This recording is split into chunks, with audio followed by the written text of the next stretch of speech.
Tu es le Christ, le Fils du Dieu vivant. Matthieu 16, 16. La confession de foi de Pierre à Césarée de Philippe. Mes frères, mes sœurs bien-aimés, cette confession nous permet de méditer aujourd'hui sur ce que j'appellerais la pierre de la foi. Tu es le Christ, le Fils du Dieu vivant, dit Pierre.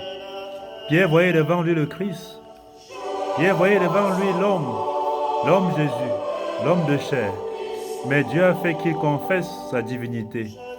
Tu es le Christ, le Fils du Dieu vivant. Le Père des cieux l'a fait voir au-delà de l'humanité du Christ, sa divinité. Le Fils de Dieu est Dieu. Le Christ, le sauveur de l'humanité. Et c'est pour ça que le Christ lui dit par la suite, « Heureux es-tu, Simon, fils de Jonas, car ce n'est pas la chair et le sang qui t'ont révélé cela, mais mon Père qui est aux cieux. » Matthieu 16, 17. Mes frères, mes sœurs bien-aimés, seul Dieu peut nous dire ce qu'il est. Seul Dieu peut se révéler à nous. De nous-mêmes, on ne peut pas le connaître. Seul Dieu peut se révéler à nous. Et c'est pour ça que Pascal disait que seul Dieu peut bien parler de Dieu. Seul Dieu peut bien parler de lui-même. D'où donc l'importance de la révélation. C'est quand il se révèle à nous qu'il nous dit réellement qui il est. Tu es le Christ, le Fils du Dieu vivant. Cette confession de foi de Pierre lui confère une béatitude. Le Christ l'appelle heureux. Heureux es-tu, Simon, fils de Jonas. Elle fait de nous aussi, de tous ceux qui confessent le Christ, des bienheureux, des bienheureuses. Nous sommes des bienheureux et des bienheureuses à cause de la foi de Pierre dans le Christ, le Fils de Dieu, le Fils de Dieu vivant. Nous sommes bienheureux et bienheureuses chaque fois qu'on confesse le Christ, le Fils du Dieu vivant. Le Christ n'est pas seulement Christ, mais il est le Fils du Dieu vivant. Ce qualificatif est capital. Tu es le Christ, le Fils du Dieu vivant.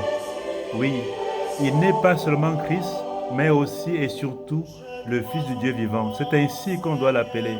Mes frères, mes sœurs bien-aimés, la foi chrétienne vient d'en haut. Elle ne vient pas des hommes. Elle est confessée par les hommes, mais elle vient d'en haut, elle vient de Dieu. Elle vient de Dieu le Père, révélée par le Fils dans l'Esprit Saint. Et on comprend pourquoi le Christ disait en Matthieu 11, 27, « Nul ne connaît le Fils si ce n'est le Père, et nul ne connaît le Père si ce n'est le Fils, et celui à qui le Fils veut bien le révéler. » Matthieu 11, 27. Oui, mes frères bien-aimés, la foi chrétienne vient d'en haut.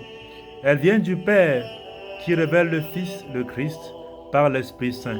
Et Paul s'émerveillait de ce mystère quand il disait « Ô profondeur de la sagesse, ô profondeur de la richesse, de la sagesse et de la science de Dieu, car tout est de lui, et par lui, et pour lui, à lui la gloire éternellement. Amen. » Romains chapitre 11, versets 33 et 36. Mes frères, mes sœurs bien-aimés, Pierre a confessé le Christ comme Fils du Dieu vivant. Au fond, Pierre est le pierre de la foi. Oui, c'est sur la pierre de la foi que le Christ doit bâtir son église, comme il dit. Tu es pierre, et sur cette pierre, je vais bâtir mon église. Au fond, c'est plus sur la pierre de la foi de Simon que le Christ a bâti son église. Pierre est pierre de la foi. Par sa foi en le Christ, il est pierre par sa foi en le Christ plutôt que par son être même de chair et de sang, son être de mortel, son être pécheur. C'est pourquoi le même Christ dit qu'il a prié. Il a prié pour que sa foi ne défaille pas.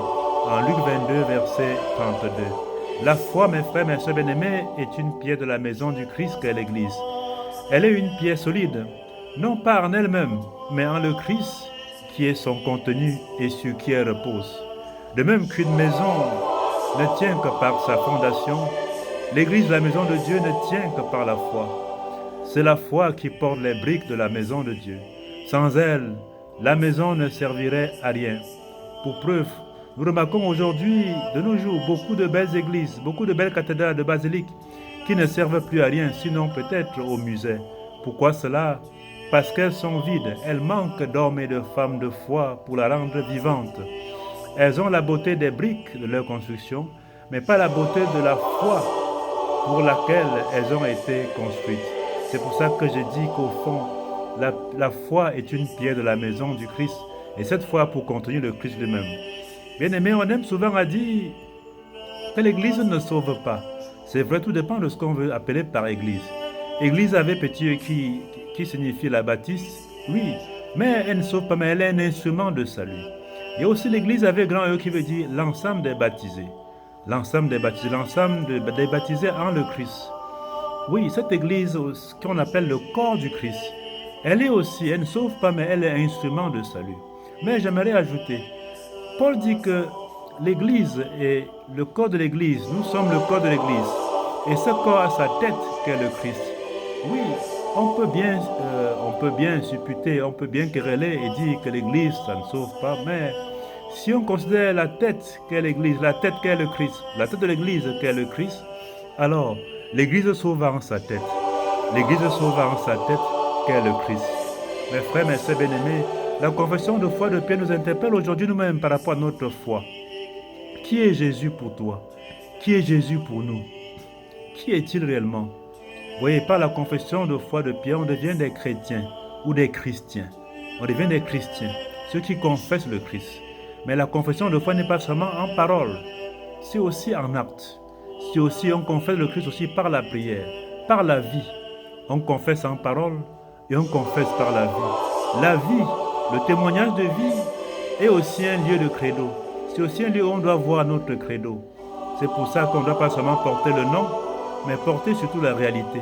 Une chose est de dire, de confesser en parole, une autre est de vivre en acte. Puissons-nous être des grands confesseurs de foi, des pierres. À Dieu la gloire pour les siècles des siècles. Amen.